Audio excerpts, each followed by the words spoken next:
7 अप्रैल 2026 Donald Trump अपने tweet से Iran को एक डेडलाइन देता है। इस डेडलाइन को खत्म होने में सिर्फ 2 घंटे रह गए थे। ट्रंप ने इस ट्वीट में ईरान की पूरी सिविलाइजेशन को खत्म करने का कहा था। सारी दुनिया ये सोच रही थी क्या ट्रंप ईरान पर एक न्यूक्लियर बॉम्ब फेंक देगा, लेकिन कुछ ही घंटों बाद पाकिस्तान के प्राइम मिनिस्टर का एक ट्वीट आता है। पाकिस्तान सीज फायर अनाउंस करता है यूएस और ईरान के दरमियान 2 हफ्ते का। पूरी दुनिया खुश थी, कुछ टाइम के लिए सीज फायर तो हो गया, लेकिन हैरान भी थी कि पाकिस्तान ने सीज फायर कैसे कराया। वैसे देखा जाए तो पाकिस्तान एक परफेक्ट कंट्री है ईरान और यूएस के दरमियान सीज फायर कराने के लिए, और हिस्टोरिकली देखा जाए तो पाकिस्तान ने एक मीडिएटर का रोल पहले भी बहुत बार अदा किया है। 1949 में चाइना रिपब्लिक ऑफ चाइना बन गया। तब से लेकर अमेरिका और चाइना में कोई डिप्लोमेटिक रिलेशनशिप नहीं था, लेकिन फिर 1970s में जब कोल्ड वॉर अपने पीक पे थी, उस टाइम यूएस के foreign secretary Henry Kissinger Pakistan आए थे। उस वक्त पाकिस्तान की डिक्टेटर से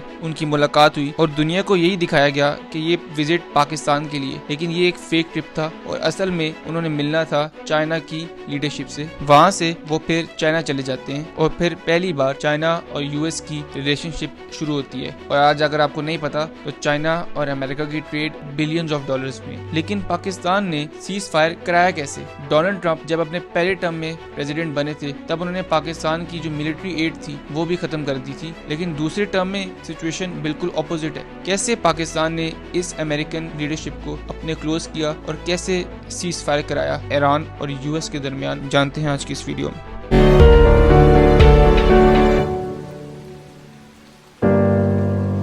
पाकिस्तान ने 3 तरीकों का इस्तेमाल किया डोनाल्ड ट्रंप और अमेरिका को अपने करीब लाने के लिए। पहला तरीका था डोनाल्ड ट्रंप की फैमिली के साथ एक क्रिप्टो फाइनेंशियल डील साइन करके। दूसरा, अपने नेचुरल रिसोर्सेज जैसे कि रेयर अर्थ मिनरल्स अमेरिका को वो बेच के। और तीसरा, हमेशा की तरह अपनी जियोग्राफी को कैश किया पाकिस्तान ने। लास्ट ईयर अप्रैल 2025 पाकिस्तान इंडिया से वॉर के बाद एक अमेरिकन कंपनी के साथ डील साइन करता है। इस अमेरिकन कंपनी का नाम होता है वर्ल्ड लिबर्टी फाइनेंशियल, और इस कंपनी का बड़ा शेयर डोनाल्ड ट्रंप और उसकी फैमिली ओन करती है। अब इस डील का जो मेन पॉइंट है कि पाकिस्तान में डिजिटल पेमेंट्स की जाएंगी एक क्रिप्टो करेंसी के जरिए। अब वैसे तो सुनने में ये आम सी डील लगती है, लेकिन ये इतना भी सिंपल नहीं है। आपको याद हो पीस डील में एक शख्स था स्टीव विटकॉफ, उसका बेटा जैक विटकॉफ खुद आया था इस्लामाबाद इस डील को साइन करने, और पाकिस्तान की सारी गवर्नमेंट वहाँ पे मौजूद थी जब ये डील साइन हो रही थी। दूसरा, पाकिस्तान ने जो मिनरल्स की डील साइन की है, पाकिस्तान ने कहा है कि जितने भी उसके नेचुरल रिसोर्सेज हैं वो अमेरिकन कंपनीज को अलाउ करेगा कि वो यहाँ पर आकर